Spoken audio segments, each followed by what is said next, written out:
I view things as I got time. I got time to be able to grow and mature, and be able to understand the ins and outs of the defenses and be able to get the good insight from the vets in the room. So I look at it as, a plus. And whenever, it's time for me to play. Shedeur Sanders rolled into Browns camp and instantly made the whole practice feel like a recess pickup game. NFL vets suddenly looked like they'd forgotten the playbook and were just trying to keep up. With that being said, I see some balls coming out of Shedeur Sanders at that camp, and I'm like, kind of looks like a guy. Yeah, I'm reading. He can sling it. Read the team. I see him, some of the veterans, how they talk to him, mic'd up, see what he's doing in the community. Yep. Talking about Njoku there? Njoku, Mike Nebb. Yeah, once you see, different little interactions and things like that, I know he has the talent. We'll see. It'll be a competition that usually brings the best out of guys, especially young guys. So I'm interested to see how that quarterback situation. Right after Shedeur Sanders tightened his cleats and the Browns settled in for what they figured was a routine camp day, the whole vibe tilted sideways. No blazing comet, no UFO touching down at midfield, just a swagger-charged quarterback striding in like he'd crashed the wrong league and thought, yeah, I'll stick around and run this show. The Browns had no clue what storm was rolling in. You'd expect an NFL team to do a quick scout, maybe pull up a highlight reel or two, but nope. They greeted Shedeur with a shrug, only to watch him seize the field on snap one and run the whole operation like a seasoned pro. First and foremost, he's been the best quarterback in camp. Now look, Joe Flacco ain't had many opportunities. There was a whole day I saw he didn't throw the ball at all. Here's my theory on the situation. They already know who's starting in the number 2 is. They already know. Joe Flacco and Shedeur Sanders is already locked up. You're missing the boat, people. You're missing the boat. Your boy, Kenny Pickett and Dylan Gabriel, they're fighting. Shedeur didn't merely clock in, he hijacked the session. One moment he's loosening his arm, the next he's roasting veteran QBs like faded names on busted draft boards. Defensive coordinators everywhere had the same gut punch reaction. His pocket poise? Straight disrespectful. His timing? Psychic. And every pass left his hand like it was laser guided to its mark. While Shedeur Sanders was slicing up routes, the Browns secondary looked less like an NFL backfield and more like a gaggle of dads sprinting through a Saturday fun run. Big on enthusiasm, short on closing speed. Coaches fought the urge to slam the emergency horn. Players traded wide-eyed, "Are we serious?" stares, and someone even double-checked that a hidden camera crew wasn't about to pop out of the tunnel. But nope, this was pure Shedeur. Half cold-blooded surgeon, half highlight factory. He wasn't dropping a casual "I'm here," he was crafting a masterclass. From the first rep, the tempo changed. Shedeur Sanders accepted the snap with steady footwork, diagnosed the Browns' single high shell, and delivered a tight window seam route that forced the free safety to recover late. Throughout the period, he manipulated leverage with quick shoulder fakes, moved through full field progressions, and released on time from a balanced base, consistently putting the ball on his receiver's upfield shoulder. Cleveland's coverage struggled on multiple fronts. Safeties hesitated between deep half responsibilities and underneath support, creating voids at 15 to 20 yards. Cornerbacks and off-man were caught in trail position when Sanders used rhythm throws on 3-step drops, while those who tried press technique had their inside hand neutralized by his receivers' outside releases. Linebackers widened to match shallow crossers, leaving the middle hook unguarded for pivot routes and option digs. One corner attempted a line of scrimmage jam. Sanders immediately adjusted the route to a back shoulder fade, releasing the ball before the break and rendering the press ineffective. Over the session, he showcased pocket discipline, reclimbing to maintain throwing lanes rather than drifting, and finished with a series of anticipatory throws against cover 2 cloud, fitting vertical outs between the flat and deep half defenders. Sanders' combination of rapid post-snap processing, precise ball placement, and pocket efficiency exposed coverage mismatches at every level and highlighted communication gaps in the Browns secondary. By mid-session, the Browns defensive staff clearly recognized their calls were outmatched. Every adjustment, a roll to cover 6, a simulated pressure, a late rotate to 2 high, was neutralized once Shedeur Sanders confirmed the post-snap picture. Routes that had taken weeks to script were beaten by timing and location. Comeback set at 12 yards broke open before the corner's transition. Slot seam-outs dotted the void between the flat and deep half defender, and boundary receivers beat press with quick hand techniques, receiving distributing the ball before the trail man could recover. Sanders' command was methodical. He used cadence to freeze plug blitzes, re-ID'd the mic when linebackers sugared the A-gaps, and maintained a firm base so he could reset and fire without resetting his feet. His receivers benefited from that rhythm. Top of the stem, eyes back. Ball delivered on their upfield shoulder, allowing immediate transition to YAC. The Browns front tried a late stunt to compress the pocket. Sanders climbed 2 steps, re-spotted the shallow crosser, and delivered in stride, turning a potential sack into a 20-yard gain. What stood out most was how little ramp-up Sanders needed. From his first series, he processed full field concepts at tempo, cycling through progression reads without hitching. The poise under interior pressure, consistency in ball placement, and ability to manipulate zone defenders left the Browns' coordinated disguise packages ineffective and forced them into static coverage by the end of the period. In short, Sanders' efficient mechanics, rapid processing, and anticipatory accuracy rendered Cleveland's defensive game plan ineffective at every level, from pre-snap disguise to post-snap spacing. Imagine there's many people that think Dylan Gabriel's a better quarterback than Shedeur Sanders. I don't care where they were drafted. If the Browns are the one team that thinks that, then I'm going to suspect it's not true. They don't know what listen, they're I've doing. been on every quarterback evaluation for 30 years. Right. I never root against anybody. Yeah. But I'd be surprised if Dylan Gabriel's ever a legitimate starting quarterback for the Cleveland Browns. I'd be surprised. I just don't think. Well, then it is a wasted pick because you took him in the top 100.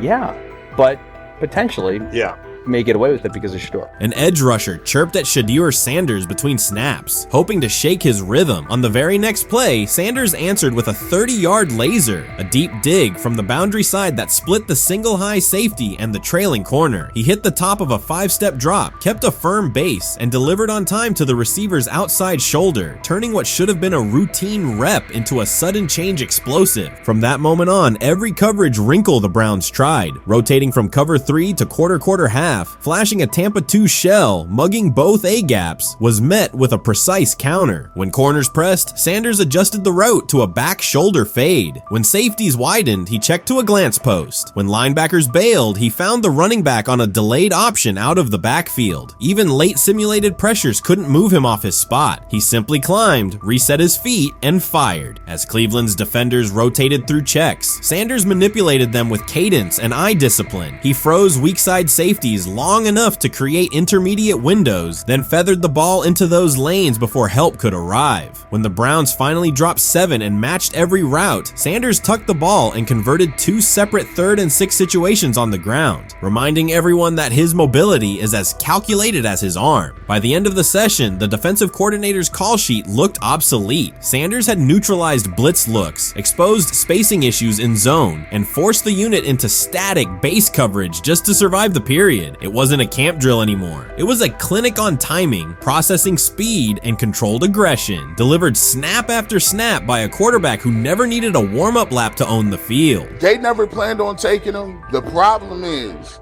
like Ocho Cinco said, you got somebody that has endeared himself to the locker room. And guess what? The difference between him and Tim Tebow, the biggest one, is he can play. He can throw the ball. Tim Tebow running around being an H-back. He can throw the ball. And he's done everything he needs to do. He ain't saying nothing. He ain't rocking the boat. He ain't mad about the reps. He ain't mad about none of that. All the people out there want to see is this, like Tyler said earlier.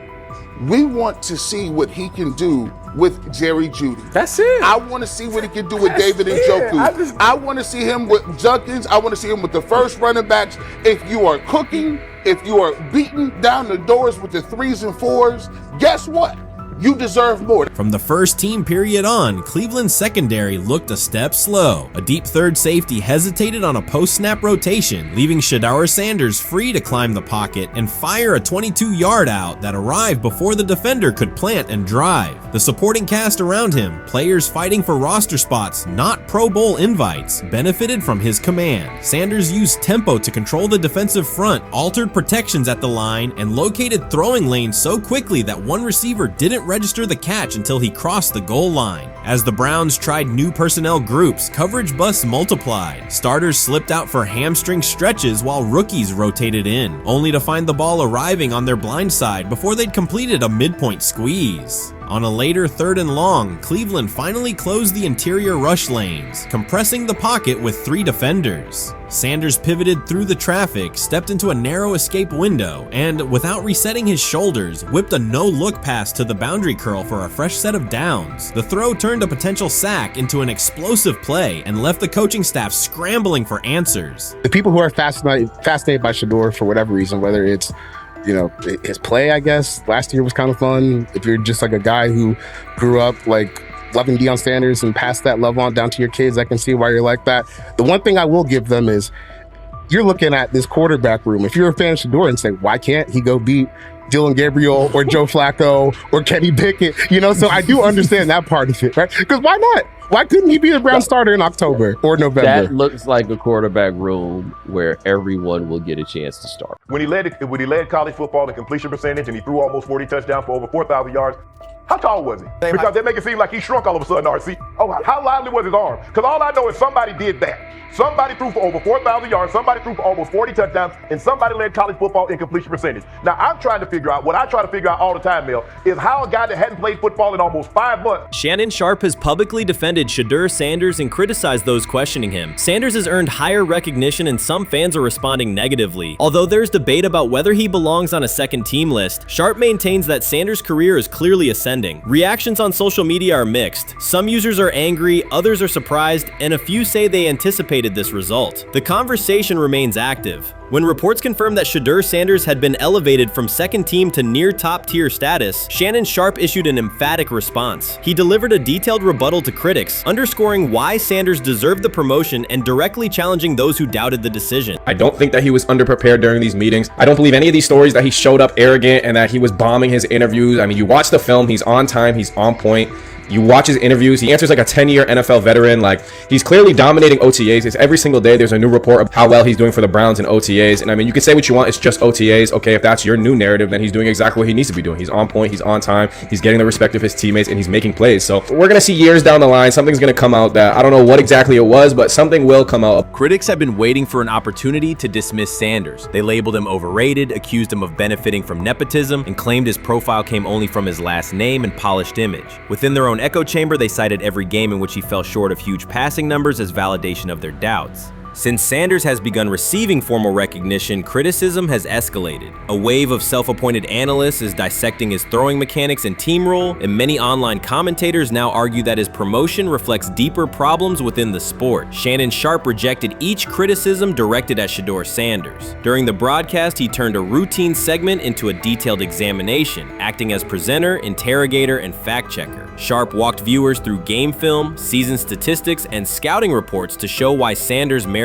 his recent promotion. Whenever a panelist claimed Sanders had not earned the role, Sharpe countered with completion percentages, efficiency ratings under pressure, and documented late-game drives that changed outcomes. He stressed that the backlash was driven less by on-field evidence and more by reluctance to revise earlier opinions. Sharpe argued that critics were upset not because Sanders lacked qualifications, but because his progress contradicted their initial narrative. By the end of the discussion, Sharpe had moved past simple defense and reframed Sanders as a clear example of performance-based advancement, demonstrating that early predictions can be wrong. Never heard of no Dylan Gabriel or Tyler Shock. What the hell is that? So how is Shedeur Sanders going behind them? I'll tell you how. Collusion. 4 different times they passed on him. How the hell does that happen? 4 rounds. It doesn't happen to a quarterback. We've never seen anything like this before. Shedeur Sanders with the watch. Shedeur Sanders with his bravado. Shedeur Sanders with this supposed arrogance or whatever. Shedeur Sanders' advancement did not happen by chance. While detractors questioned his resume online, he continued to prepare, attend every practice, and deliver accurate throws under pressure. The contrast between his output and the complaints directed at him has been stark. Some critics even argued the selection committee was, quote, biased toward performance, as if rewarding strong play were improper. Rumors quickly followed. Certain commentators speculated that a public relations push from the Sanders family must have influenced voters, suggesting everything from coordinated media strategies to alleged favors for coaches. None of these theories addresses the basic point. Sanders earned his promotion through consistent production, poise in the pocket, precise ball placement, and efficient decision-making. Shannon Sharpe highlighted these facts during his response. He noted that Sanders' performance performance metrics justify the recognition and emphasize that resistance to the move stems more from prior prejudice than from substantive evaluation. For Sharp, the goal was clear: present the data, challenge unfounded claims, and correct the narrative. The discussion, therefore, became a broader statement about acknowledging merit and abandoning outdated assumption. Colin Cowherd defend college basketball coaches who have gotten a DUI, come to their defense and say they didn't need to be fired, that they deserve a second chance. But Shedeur Sanders drives 40 miles over the speed limit, gets a one-on-one ticket, and Colin Cowherd comes on his show today and says he's out on Shedeur Sanders. He's seen enough. He can't support him anymore. He can't be in the Shedeur Sanders camp because of this speeding ticket. Shannon Sharp addressed commentators who portray constant doubt as expertise. Those who discount strong performances with "we'll see" but declare bust after a single mistake. He noted their belief that progress only counts if an athlete visibly struggles. Sharp's response was methodical rather than emotional. He presented evidence, cited statistics, and calmly refuted each claim. Following his remarks, several critics began revising or deleting earlier posts, recasting themselves as longtime supporters of Shedeur Sanders despite having questioned him for months. Sharp insists on accountability, naming specific individuals and dates while requesting public acknowledgement of prior errors. He argues that analysts cannot spend months undermining a player's potential and then quietly adopt a supportive stance once the athlete succeeds. These are serious, big-time, top-of-the-line playmakers that they have. If you can go 45 to 42 in the fourth quarter because your quarterback set the school record with 510 yards passing.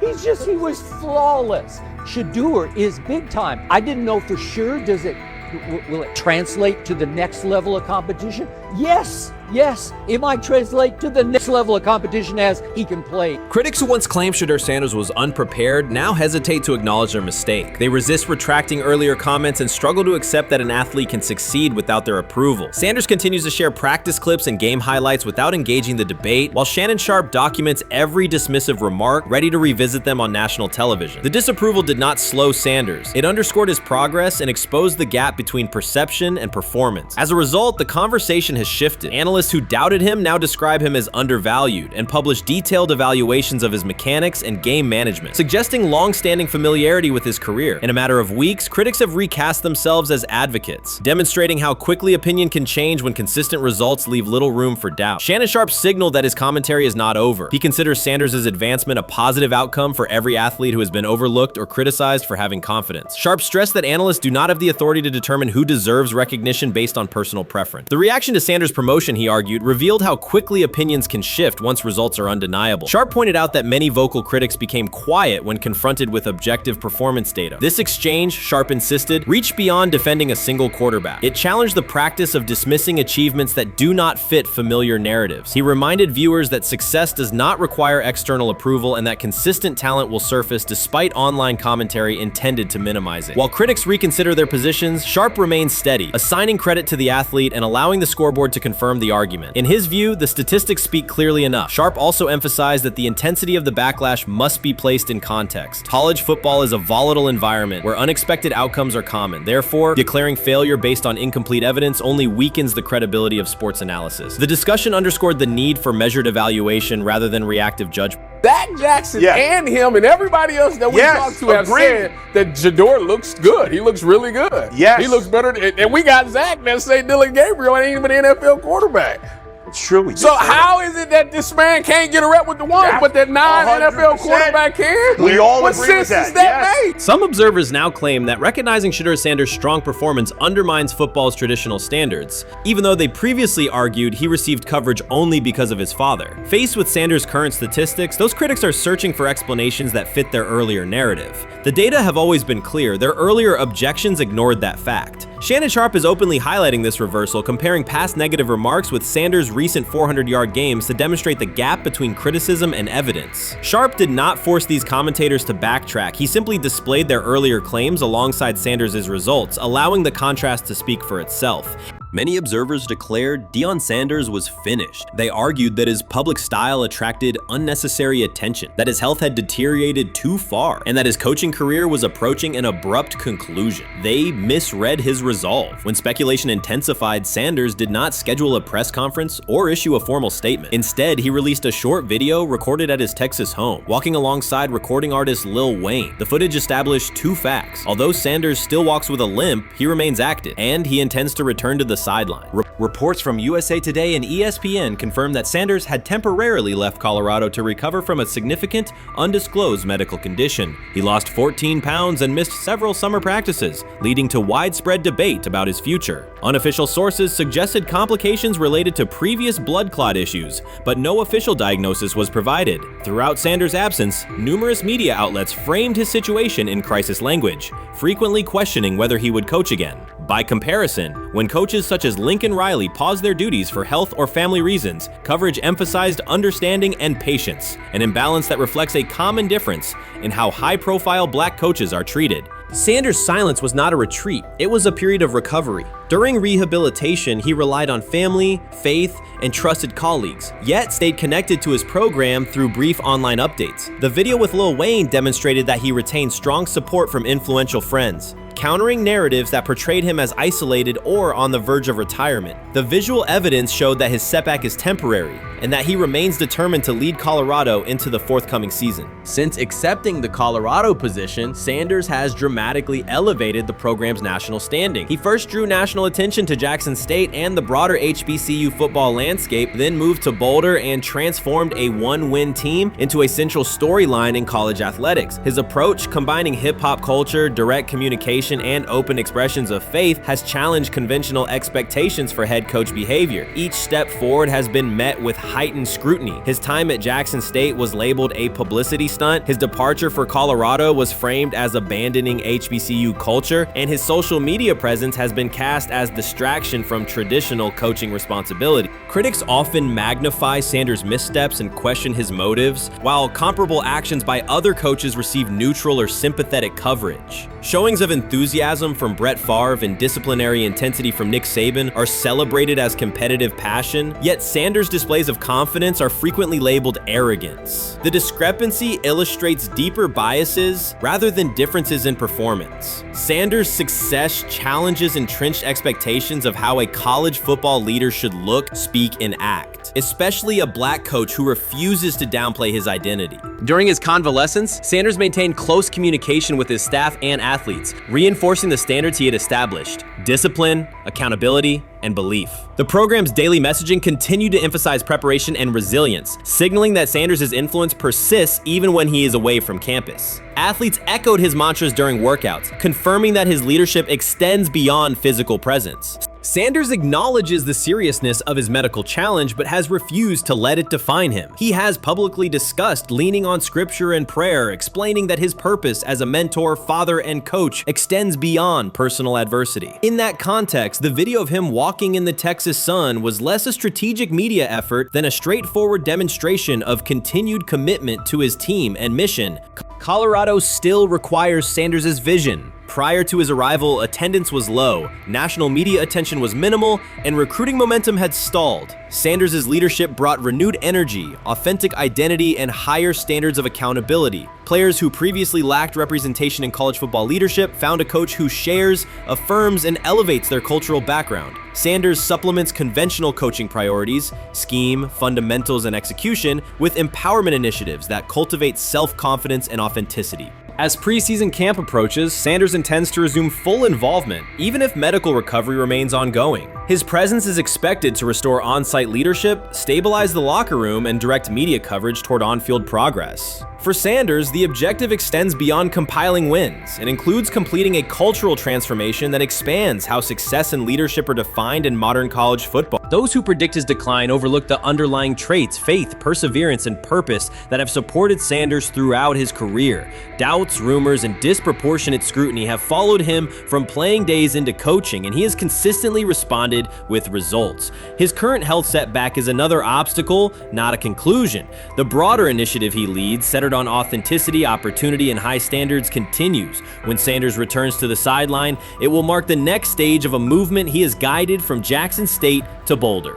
The recent period of quiet has been strategic rather than passive. Instead of defending himself in daily briefings, Sanders focused on rehabilitation, remote program oversight, and family support. Each brief social media message reinforced a consistent theme: faith and preparation. He has articulated gratitude for medical professionals and has reiterated that his mission at Colorado is unfinished. His public references to scripture have been direct but measured, aligning with his long-standing practice of integrating faith into leadership. By walking through his ranch with Lil Wayne, Sanders signaled continuity. The clip underscored that influential supporters remain engaged, that Sanders' broader network values his vision, and that he remains capable of navigating physical challenges. The visible limp was not evidence of imminent retirement. Rather, it documented the reality of ongoing recovery and the resilience with which he approaches each obstacle. Colorado's athletic administration and football staff continue to affirm Sanders' program direction. Recruitment communications cite his established record in fostering cultural relevance and national exposure. Prospective athletes respond to a coach who presents a transparent path to development, both on and off the field. Current players refer to Sanders' coaching points with clarity, citing specific drills and expectations that remain unchanged during his absence. These indicators demonstrate that the core structures Sanders implemented are functioning, and that his return will be an amplification, not a restart. Criticism regarding Sanders' public persona often conflates media style with coaching substance. Analysis from opponents suggests that social media engagement dilutes football preparation, yet Sanders' staffs emphasize time management and delegation. Defensive and offensive coordinators handle in-game adjustments, while Sanders directs overall culture, recruitment, and leadership. He has articulated that visibility serves to amplify program accomplishments and enhance player opportunities, not replace strategic football planning. Some commentary has attempted to reframe Sanders' health issue as evidence that his coaching model is unsustainable. The argument ignores the documented health challenges faced by numerous coaches across levels of competition. For example, college coaches recovering from heart procedures or joint replacements have returned to successful seasons after appropriate medical clearance. Sanders' case follows a comparable trajectory. Medical complications require temporary separation, structured rehabilitation is prioritized, and a managed return is planned. Institutional medical protocols at Colorado dictate clearance requirements. Sanders will meet those before resuming full sideline duties. Colorado's players have expressed public confidence in Sanders' eventual return, citing regular virtual check-ins and continued accountability. Several athletes noted that positional meetings included recorded messages from Sanders reinforcing tactical goals and personal discipline. These details confirm that Sanders has remained actively engaged, albeit remotely, and that team culture remains aligned with his principles. Looking ahead, Colorado's schedule will attract national attention, both for on-field competitiveness and the storyline of Sanders' comeback. Analysts will evaluate how quickly he reestablishes day-to-day rhythm and whether his physical limitations influence practice oversight. Internal planning accommodates gradual escalation of responsibilities, with medical staff and strength and conditioning personnel contributing to phase reintegration. The broader significance of Sanders' return extends beyond Colorado. His visibility continues to challenge prevailing narratives about leadership styles and pathways in college athletics. By prioritizing authenticity, open articulation of faith, and cultural expression, Sanders offers a contrasting template to more conventional models. His eventual recovery and sideline presence will reinforce the argument that diverse leadership profiles can succeed in elite collegiate competition. In summary, rumors of Deion Sanders' coaching demise were premature. Verified reports confirm a substantial but temporary medical setback. He used the time away to focus on health, sustain program engagement, and rely on a support system anchored in family, friends, and faith. His recent public appearance demonstrated active recovery and reaffirmed his intention to resume leadership in Boulder. The forthcoming season will test Colorado on the field, but it will also underscore the durability of Sanders' vision, one that combines competitive ambition with cultural resonance. Observers who continue to question his longevity overlook the resilience and purpose that have defined his career. Sanders' return is imminent, and the movement he leads remains intact. Shedeur is lighting it up in practice every day. You're not even a half bit curious to see what he could do with the ones. That makes no sense. And then on top of all of that, you got players going on podcasts and talking to people in the media saying this guy is really good. Like, this guy is legit. So even your peers respect you enough. How is it that the coaches can't see that? It always starts with the players, where the player's like, hey, you seen that pass he threw? The Cleveland Browns were taken by surprise when quarterback Shedeur Sanders stepped in for first-team snaps, asserting control of the drill and instantly highlighting deficiencies across the rest of the room. His confident command forced coaches to pause practice clips, reevaluate progressions, and consider immediate adjustments to the depth chart. Within minutes, discussions spread throughout the facility and online forums as fans weighed what Sanders' showing means for the current starters. The organization now faces an urgent, data-driven decision on whether Sanders should move up permanently. Shedeur Sanders arrived at Browns practice, took several first-team reps, and the entire quarterback group immediately felt the pressure. Coaches erased the whiteboard and reviewed their plans. Staff members exchanged concerned comments, and observers began asking whether Sanders was positioned to assume a larger role. Tony, every year we see at least 1 to 2 teams. They were in last place in their division the year before. No one thought they'd be good, and then they were good. It almost seems like no one's even assuming the Browns can be that, but we see it happen every year. And I get the quarterback stuff, but like, correct me if I'm wrong, Tony. The Browns are trying to run the football, play good defense, not turn the ball over in the passing game, and try and take advantage when they can, correct? That's what they're trying to do.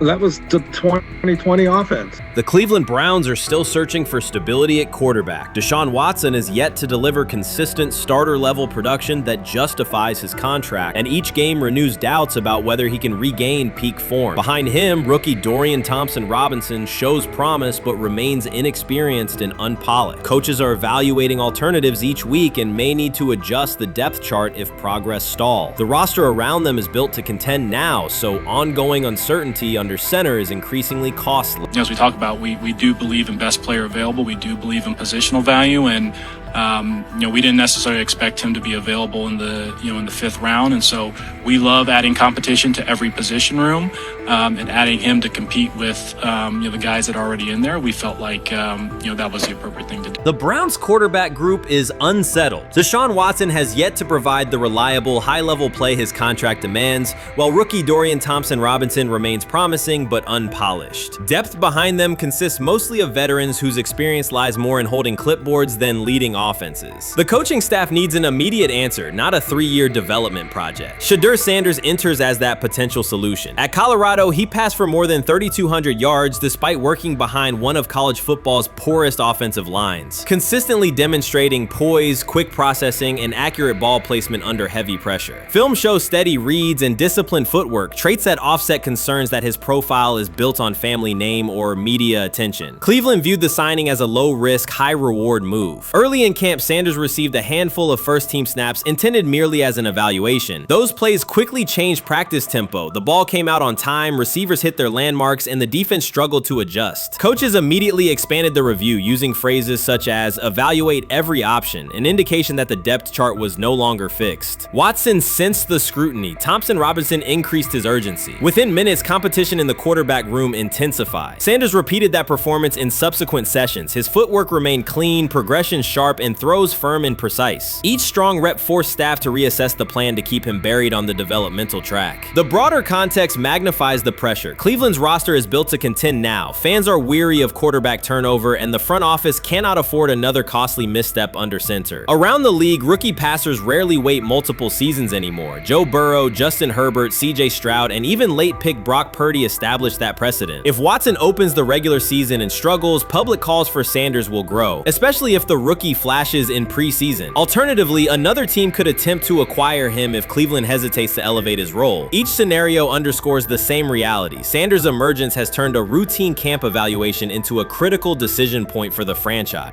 And we saw Dillon Gabriel go 11-on-11 with the first team, Shedeur Sanders go 11-on-11 with the second unit. So that was really the big wrinkle today. Yes, and of course, it was the first time that we have seen Shedeur Sanders get any of those coveted 11-on-11 reps. Of course, again, it wasn't with the first team offense or against the first team defense, but it's progress. And that means that he's going in the right direction, that the arrow is pointing up. He's coming up the learning curve. So that's good for him.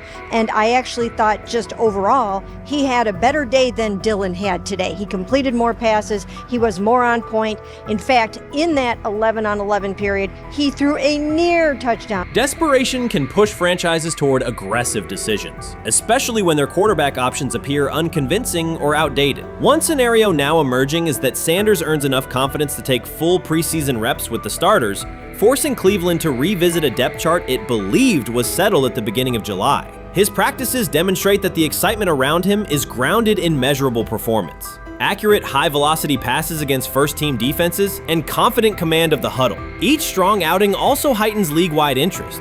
Rival scouts adjust evaluations, and general managers revisit their notes, aware that a viable young quarterback may soon become available. Inside the facility, the personnel staff must balance short-term results with long-term roster planning, knowing that an early move could reshape salary cap allocations and locker room dynamics. The pressure on Watson and Thompson Robinson escalates accordingly. Both must produce visible progress to maintain their current roles. Cleveland's recent history shows how quickly promising quarterback situations can devolve into controversy.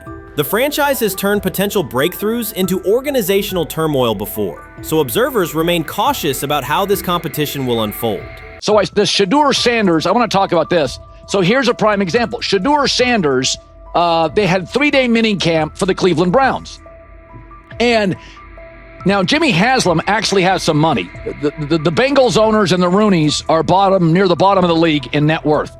But what the Browns have is what I would call the Buffalo Bills used to have this years ago, pre-Josh Allen. What are Browns veterans saying about Shedeur Sanders behind closed doors? According to internal discussions, the feedback goes beyond casual praise. Several veterans describe his performance as franchise level. Private locker room conversations compare his command of the offense to established starters. And one senior assistant reportedly called him Sunday ready after a single walkthrough. The consensus is that front office staff and coaches have taken serious notice. Inside the Browns facility, informal conversations circulate among players and coaches. These remarks carry significant weight in personnel evaluations and often influence practice rotations. When veterans speak this strongly, the message typically reaches decision makers quickly, especially during roster planning. In short, the internal perception of Sanders is already affecting how the staff views the current quarterback depth chart. Browns vets kind of weigh in on Shedeur Sanders and how he's been since he arrived in Cleveland, in Pound Town. And I think it's very, very important that we discuss it, because it'd be really easy for these vets to, this wasn't like a on-the-record interview. This is just kind of back channels into what the vets are saying, the rumors, but the sources telling us. And we have a couple quotes, but Shedeur Sanders, Cleveland Browns, it seems like it's going well. And it's almost like you don't want to talk about it. At the center of the growing internal buzz is Shedeur Sanders, the rookie who entered Berea with late-round expectations but is being discussed privately as a potential long-term starter. This is not a routine camp tale about an extra arm taking practice snaps. Sanders has seasoned teammates, players with playoff mileage, quietly reassessing his ceiling. Observers who overlook these conversations risk missing one of Cleveland's most deliberate personnel moves in years. Sanders is not on the roster because of his surname. The Browns reviewed their quarterback depth, weighed costs, and chose a controlled, development-oriented option they believe can stabilize the position. His presence is already changing practice dynamics. Veterans notice his pocket awareness, adjust routes to his timing, and acknowledge that he processes coverage at an advanced level for a first-year player. Leadership patterns in the huddle feel different. Sanders delivers with precision and composure that challenge defenders to reevaluate their calls. The strategic upside is clear. A 4-year rookie contract offers cap flexibility while other franchises cycle through expensive stopgaps. Coaches and front office staff view Sanders as a calculated investment, not a publicity experiment. Outside chatter still focuses on Joe Flacco's age or Kenny Pickett's development. Inside the facility, however, veterans pause film sessions to dissect Sanders' ball placement and progression speed. Position coaches highlight clips where he works through reads decisively and delivers on time, traits rarely attributed to rookies. Sanders' confidence is measured rather than theatrical. He moves as though the NFL tempo is familiar, and that calm spreads across the roster. Experienced defenders are rechecking the depth chart and asking if the quarterback competition is tighter than publicly acknowledged. Great kid, and whether it's a following that he's earned, I mean, that's something that he's done a great job of interacting with fans, and but he is a great kid. You guys will get to know him more. He's working like crazy, just like all the guys. He's another young man. These rookies, my office is downstairs. As they got to walk by my office as they come in. They come in early. And Shedeur, just like all those guys, he's in there early. He's getting his work done. He has not yet secured the starting job. Evaluations so far come only from brief practice periods, no comeback drives, no national headlines, just steady execution in shorts and helmets. In a league that celebrates splashy debuts, Shedeur Sanders is earning trust rep by rep. Veterans typically withhold judgment until late in camp, yet several are already studying his footwork and timing, which suggests genuine respect. Inside the building, coaches sense that the Browns may have finally found a stabilizing presence at quarterback. Cleveland's recent history underscores why this matters. The team has started 9 quarterbacks over the past 2 seasons, an indicator of instability rather than depth. Sanders arrives with composure, arm strength, and a well-known surname, so any sign of readiness is magnified. Financial context also plays a role. The Browns are allocating a significant portion of the salary cap to Deshaun Watson, whose performance has not matched that investment. To manage costs, the front office signed 4 additional quarterbacks on low-impact contracts. Together, they account for far less than Watson's annual cap figure. If Sanders continues on his current trajectory, that structure could give Cleveland both competitive clarity and much-needed financial flexibility. He's the only person who's come out and say, hey, man, this dude look kind of good, man. Let me tell you what I heard. A lot of people reaching out to players in the locker room and stuff. To me, I think this is it's a red herring. Like, I'm supposed to suspend myself to disbelief that he was going to look bad. I've never expected him to look bad to start with. The 5th round quarterback stuff, that's involving perceptions, pre-draft analysis, and other teams. Cleveland's veterans have endured every kind of quarterback turmoil: poor reads, major injuries, shaken confidence, and sideline disputes. When a young quarterback like Shedeur Sanders steps in and appears composed rather than overwhelmed, people notice. The attention comes not just from coaches and reporters, but from the linemen and defensive leaders who have watched previous backups struggle. They are not exchanging doubts, they are sharing nods of approval. Sanders demonstrates instinctive pocket awareness, reliable accuracy, and steady poise, qualities that quickly circulate through team conversations. After years of instability under center, the Browns need someone who can remain calm and effective deep into the season. Although expectations have fallen over time, genuine interest is growing. Praise is coming from teammates who rarely commend anyone unless his performance demands it. Watson says he has been mentoring Shedeur Sanders at the quarterback position. The biggest failure in the NFL is now mentoring quarterbacks.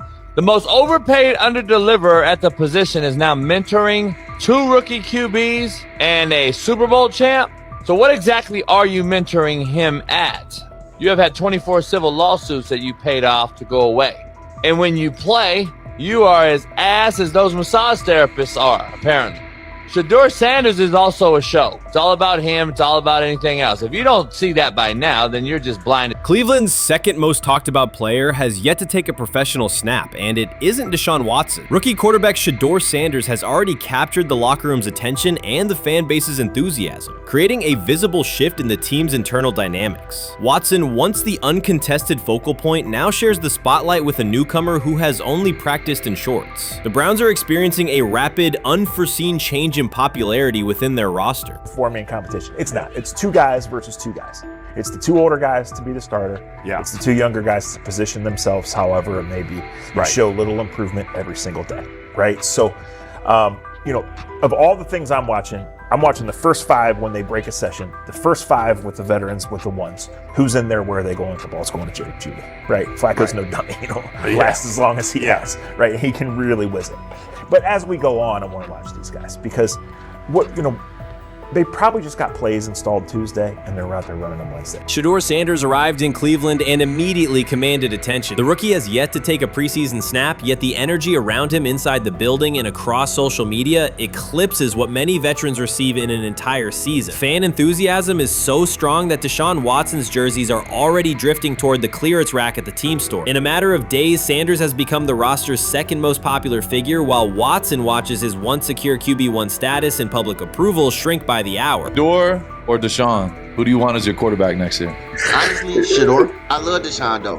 Like, I don't understand all the hate for Deshaun. You get hurt and you get booed, bro. That's foul. That might be the foulest I ever seen. The Browns' social media staff posted a single candid photo of rookie quarterback Shedeur Sanders releasing a warm-up throw, and the response was immediate and overwhelming. Fans saturated timelines with edits of themselves alongside him, while Deshaun Watson's routine practice reps drew comparatively little notice. Although an official Sanders jersey has not been released, unauthorized versions are already moving at a pace that exceeds merchandise sales for several other AFC North teams. The surge in interest marks one of the most intense fan reactions Cleveland has experienced in recent memory. The excitement surrounding Shedeur also triggers a wave of criticism. Veteran analysts, anchored in a 1980s mindset, question whether his style will translate into lasting success. They focus on his NIL earnings, social media presence, and visible confidence, arguing that the image overshadows substance. To them, outward self-assurance appears to be a distraction rather than a competitive asset. Even a simple smile or brief display of personality is cited as evidence that he lacks the measured discipline they expect from a starting quarterback. Critics claim Shedeur Sanders is notable only because of his father, overlooking the performance he delivered at Colorado. Many of those same observers ignored the Buffaloes until Deion Sanders made national headlines, yet they now question whether his son has earned the attention. They want rookies to keep quiet, carry clipboards, and wait 2 seasons before challenging for a starting role. Sanders is disregarding that script from the moment he arrived. His presence has already turned Cleveland's quarterback discussion into a genuine 2-man competition before a single preseason snap. Deshaun Watson maintains publicly that the situation does not concern him, but it is hard to believe the pressure is not real. A fully guaranteed contract protects his paycheck, not his standing in the locker room. Sanders, meanwhile, is translating charisma and early momentum into tangible influence with teammates, coaches, and fans, reshaping expectations for who will lead the Browns on opening day.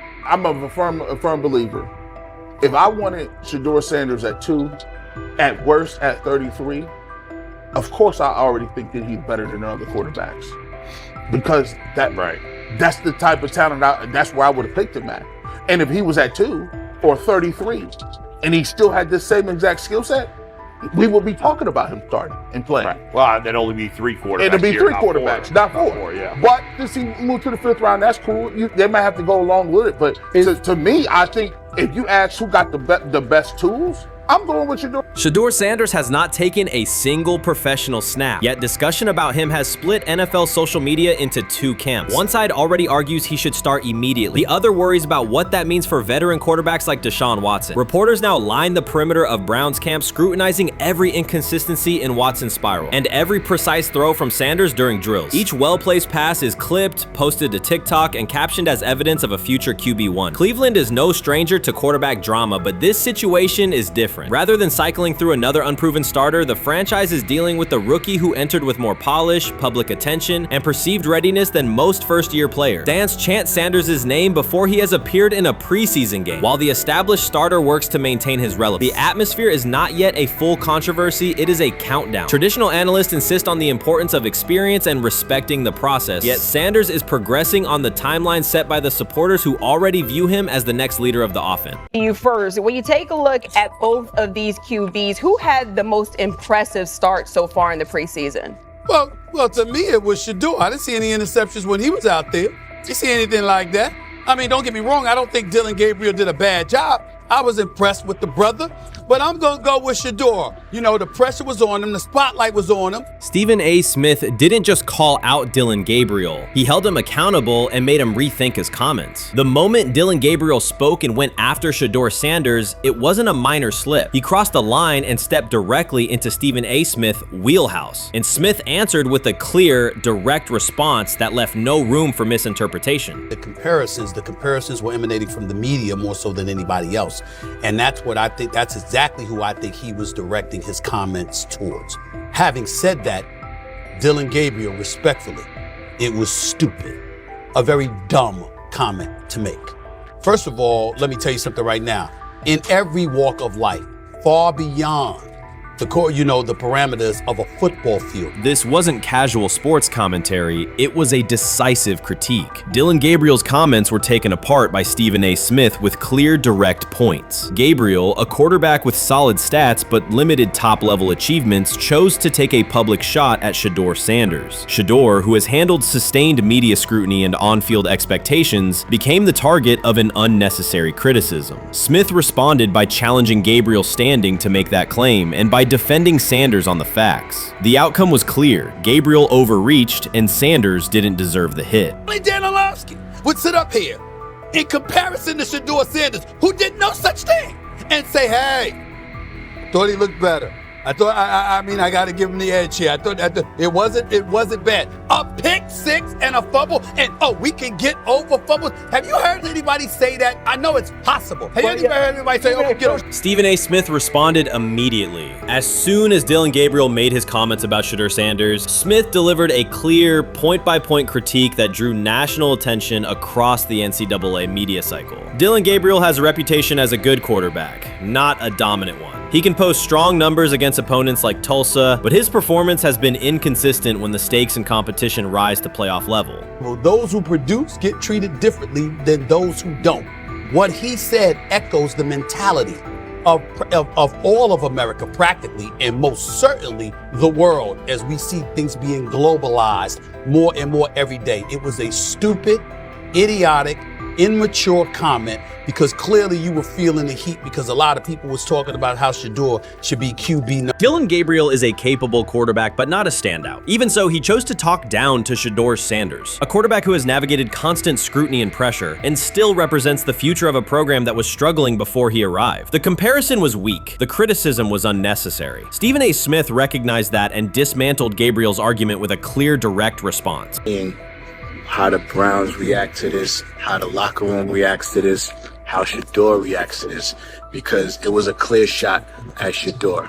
But let's say Dillon Gabriel was talking about the media.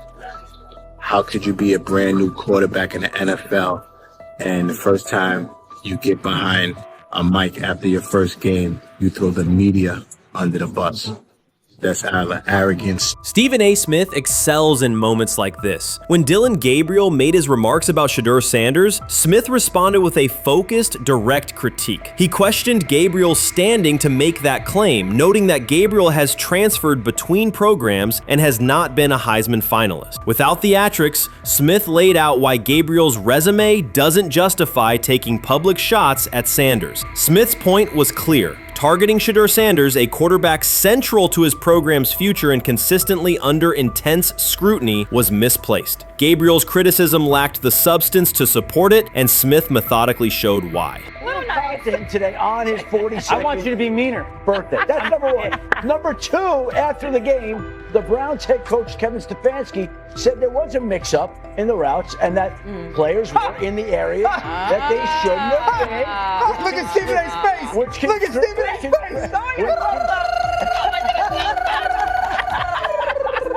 Look at his face.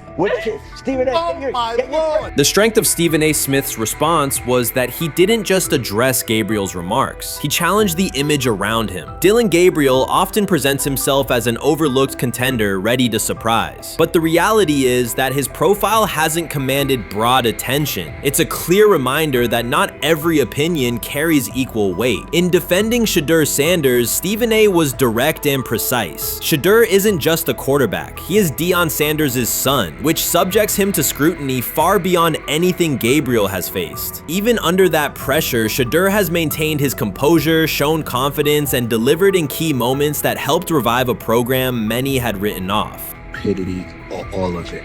I thought it was a clear shot at Shedeur due to the fact that his Oregon coach threw a shot at Coach Prime and Shedeur during their meeting at Colorado last year. But you know what? The cream rises to the top. Let's see what happens this week. I see a lot of the media talking about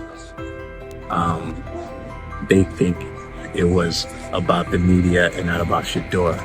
And I think that's a chess move. For Dillon Gabriel to take shots at Shedeur Sanders was a miscalculation. Stephen A. Smith made the mismatch clear. Gabriel's attempt to shame Sanders was unnecessary and counterproductive. You don't target Deion Sanders' son when Deion has turned Colorado into primetime television. It underscored that Dillon Gabriel has often played with a chip on his shoulder because the spotlight hasn't followed him. He has been around long enough to compile numbers but not to earn broad respect. That's why going after Shedeur was misguided. Sanders, despite ups and downs, drives headlines. Gabriel's most notable headlines have been his transfers. Stephen A. Smith pressed that point without hesitation, challenging Gabriel's standing and leaving his argument looking like a forced throw that turns into a pick six.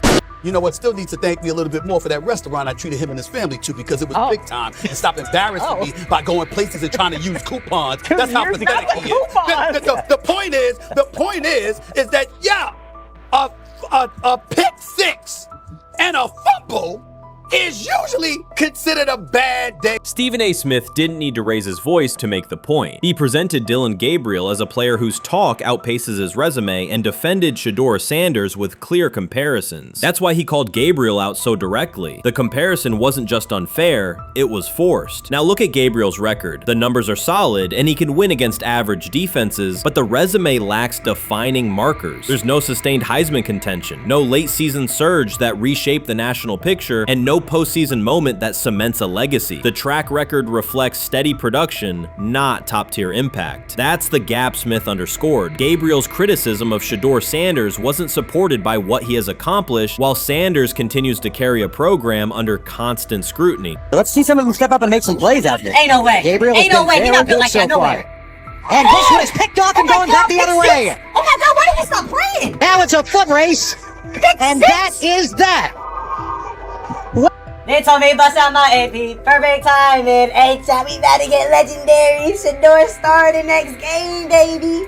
Shout out Dillon though, you know what I'm saying, bro? I love you, my heart. What am I bigger than cheese, bro? You know what I'm saying? But Shedeur got it, child. Shedeur Sanders is a national brand who draws viewers for both performance and result. Dillon Gabriel's attempt to diminish him read as resentment. And Stephen A. Smith called out the insecurity and lack of awareness directly. Colorado under Deion Sanders is prime time, and Shedeur sits at the center of that spotlight. If Gabriel expected the sports world to agree while he took a shot at Shedeur, he misread the moment. Smith dismantled the argument and questioned the credibility behind it. Gabriel will move on. He'll keep playing, give interviews, and have fans, but this exchange will trail his media profile as a reminder of a misstep. It's a clear example of a resume that doesn't justify taking public aim at a quarterback carrying that level of scrutiny and responsibility. For the Cleveland Browns preseason game today is that the way that some white folks watched Shedeur Sanders last week is the way that some black folks were watching Dillon Gabriel today. And it's not Dillon Gabriel for Dillon Gabriel's sake. Most folks don't have a problem with Dillon Gabriel. It's what he represents, which is the disrespect of a black person for no other apparent reason than they are a confident black person. Dillon Gabriel thought he was aiming up. Instead, he was placed back among quarterbacks who are good but not great. Stephen A. Smith made the central point. Dillon Gabriel doesn't shape the conversation. Sports are about narrative as much as numbers, and Gabriel's story doesn't move the culture, while Shedeur Sanders does. Smith highlighted that contrast clearly. By the end, Gabriel's credibility had taken a measurable hit. The critique was decisive and sent a broader message to any player considering public shots at Shedeur Sanders. If you step into that debate, you will be held to a higher standard and your resume will be tested. Dillon Gabriel learned that the hard way. So before your final year at Miami, there's a lot of conversations revolved around Shedeur Sanders. Obviously, I'm assuming you guys have a great relationship. Some of the clips you've seen and stuff like that. What is it like for you to have like this rivalry with Shedeur? I don't have a rivalry with him. That's my boy. So at the end of the day, this whole process, we thought me and him were going to be 1 and 2 the whole time. Whether he's 1, I'm 2, whether I'm 1, he's 2. And so that's just always been, our mindset. It didn't go that way. I thought he was one of the better quarterbacks in the draft as well, even throughout college. A lot of stuff out there on him ain't really, the truth, just because they spin it different ways. Like they spin stuff about me different ways. But I mean, when he gets his chance, become a starter, I know he's gonna make the most of it. And I'm ready to get back to work with him, after the season, talk some more stuff to him. Cam Ward directly challenged the uneven standards applied to Shedeur Sanders, calling them inconsistent and unfair. By insisting that performance, not politics, guide evaluation, he shifted the discussion from one player to a league-wide problem. Sanders' treatment now serves as a test of how the NFL supports and evaluates emerging quarterbacks. I feel a special relationship with him, especially me. first getting to know him 5 years ago when I started working with him.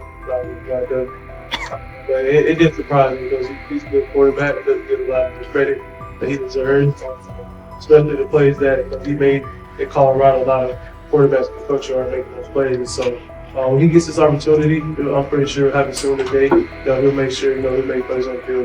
Cam Ward's public challenge to the treatment of Shedeur Sanders brought the issue into clear view. For months, discussion around Sanders has centered on his profile, major compensation, a prominent Nike deal, and the expectation to stabilize a struggling franchise. Rather than a standard evaluation of a top prospect, he has faced sustained skepticism from analysts, fans, and league voices. Ward's comments underscored that the standards being applied to Sanders diverge from those used with other rookies. By stating it directly, he did more than support another quarterback. He identified a broader problem in how the league responds to young players with significant visibility. The takeaway is direct. Assessments should reflect on-field performance and development, not external narratives. A generational talent. I'm gonna prove him right. I'm gonna prove him right. Don't worry. Oh my God. An article came out today. I'm generational. So I guess it's article versus article. I like that you think that, man. But we all know the truth.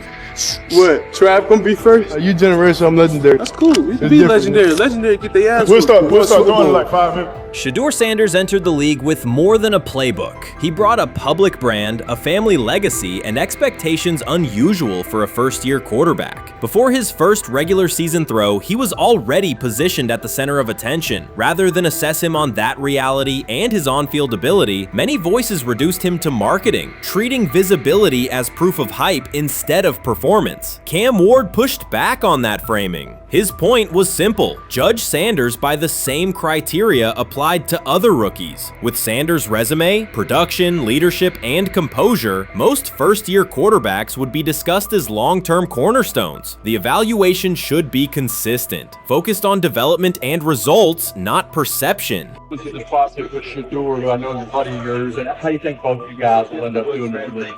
I think we'll both end up being one of the best quarterbacks in the league. I just think the work that me and him are willing to put in, the relationship we have to constantly compete each and every day, to better our craft, for ourselves. I just think it's gonna end up paying off for us in the long run. Do you guys kid each other about who's going first and how much that matters to you?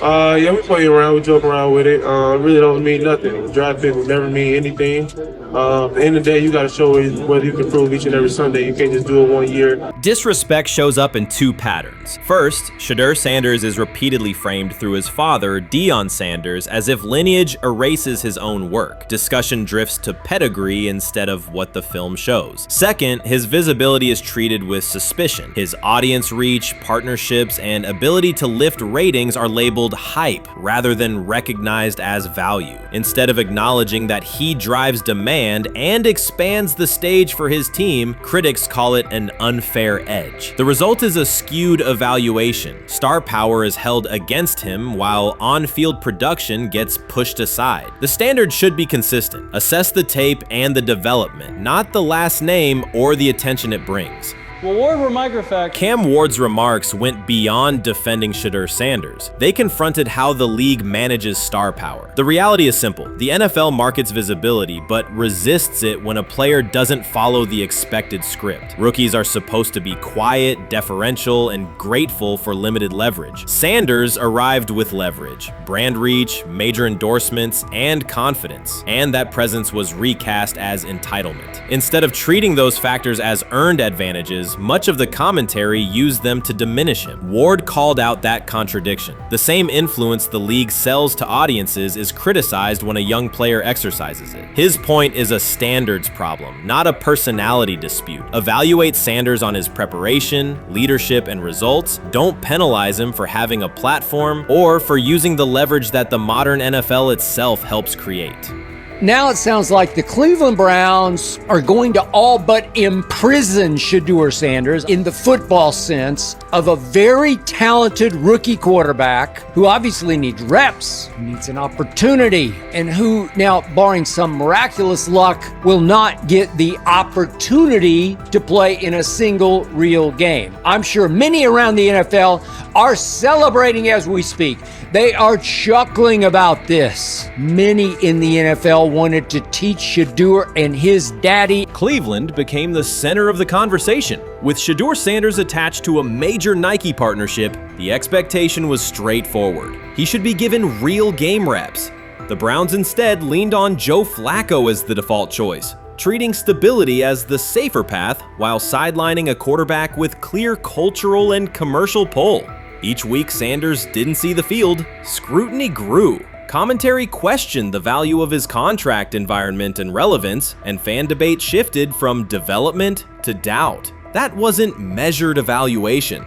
It was a delay framed as prudence that eroded confidence in the process. Cam Ward reset the terms of the debate. He pointed to an uneven standard. When veterans or other young players secure significant endorsements, it's considered smart business. When Sanders does it at scale, it's recast as ego or hype. Even the scope of his off-field agreements became ammunition against him rather than evidence of market demand. Ward's position is simple. Use one standard. Assess Sanders on preparation, decision-making, and progression, not on discomfort with his platform. Treat visibility as an asset, not a disqualifier. The issue isn't attitude or branding, it's the consistency of the evaluation. Ward called it directly. The treatment has been unequal, and it should be corrected by aligning opportunity with performance criteria. Fans need to recognize there's not a team in the league he'd start for. Not one. That's not ridiculous, that's not unfair, that's not a vast conspiracy. Shedeur Sanders fans are Angel Reese fans. They're just fair weather fans who don't really give a fuck about the sport.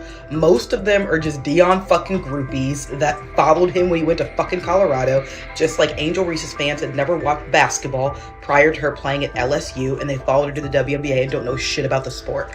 That's it. Now Dion fucking groupies are running around acting like, oh, this is payback to his dad. The timing is pivotal. Shedeur Sanders isn't trying to blend into the league's background. He's shaping the agenda. He drives debate segments, fuels short-form highlights, and moves merchandise at a pace most rookies never approach. By the metrics that define modern attention, he is the draw. Yet, a segment of observers continues to undercut him, not because of shortcomings on tape, but because of discomfort with how prominent he already is. Cam Ward put words to what many could see. Coverage around Sanders has been filtered through reaction to his visibility, rather than a clear read of his performance and growth. The market has already weighed in. Demand is real, not manufactured. Nike's record-level rookie endorsement aligned with that reality, signaling long-term value and cultural reach. This exposes a core contradiction.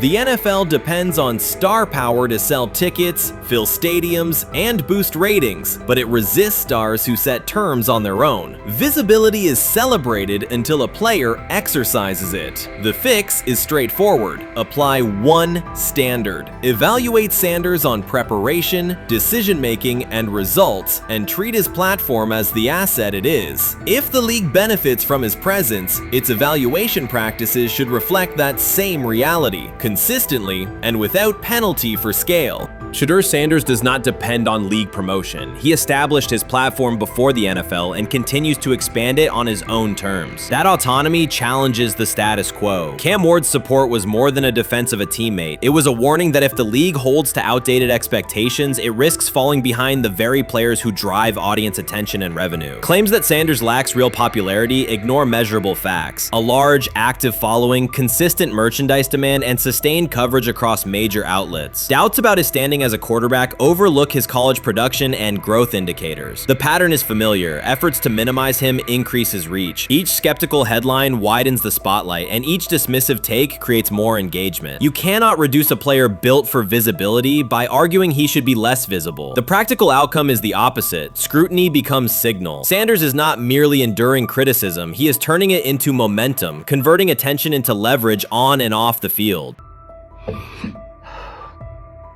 I'm about to unleash about Shedeur Sanders. I just watched what happened to Shedeur Sanders in the Cleveland Browns' third and final preseason game. And I'm outraged, I'm sickened, and I'm saddened by the way Shedeur continues to be treated in the National Football League. now by those sorry-ass Browns and sorry-ass Kevin Stefanski. The Cleveland Browns are once again mishandling a promising quarterback. Skip Bayless criticized the organization for failing to develop Shedeur Sanders and for misusing his skill set. He argued that the team's decisions are undermining Sanders' progress and turning a major investment into a cautionary example. Bayless pointed to inconsistent usage, questionable play calling, and a lack of clear direction as key issues limiting Sanders. He said the Browns need a defined development plan and stronger support if they expect Sanders to succeed. Skip Bayless delivered a direct, critical assessment this week. After seeing Shedeur Sanders in a Browns uniform, he argued that Cleveland is mishandling the quarterback and undermining his development. Bayless said the team's approach shows poor planning and inadequate support around Sanders. He dismissed excuses about strategy and emphasized the need for better coaching, deployment, and protection. In his view, the Browns are setting themselves up for problems before the season begins unless they establish a clear plan for Sanders.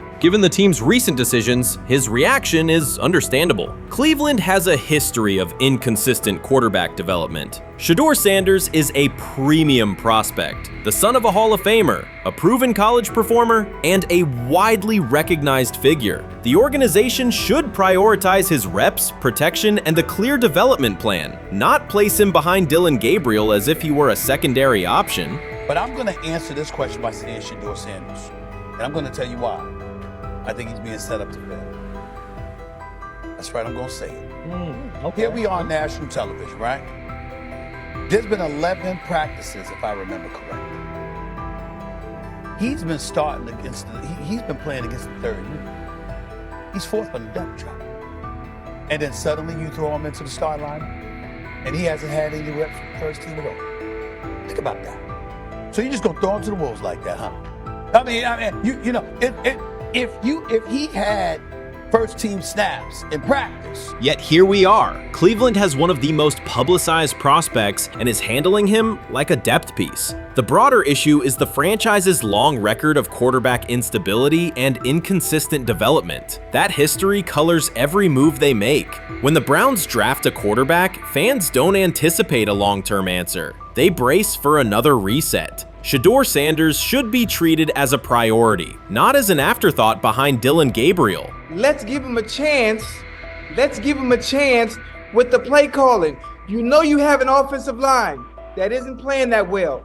So what do? Why not just play the short game so he can get the ball out of his hands very fast to run a competent goddamn offense?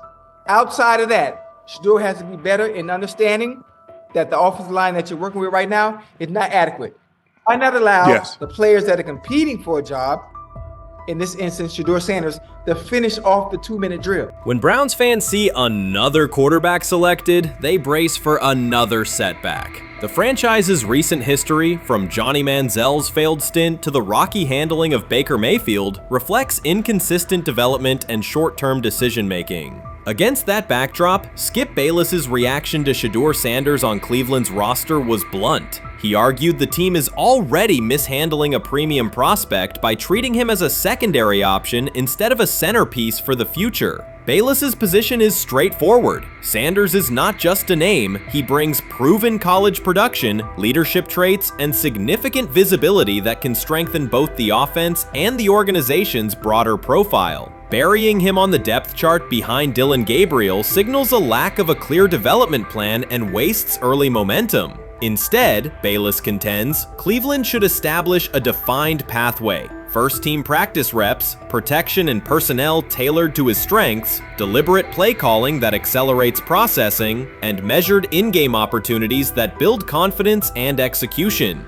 In his view, the Browns need alignment from the front office to the coaching staff to prioritize Sanders' growth. Continuing to treat him like a depth piece risks repeating the same cycle that has undermined previous quarterbacks. Committing to a coherent plan gives Sanders and the franchise a realistic chance to convert potential into sustained performance.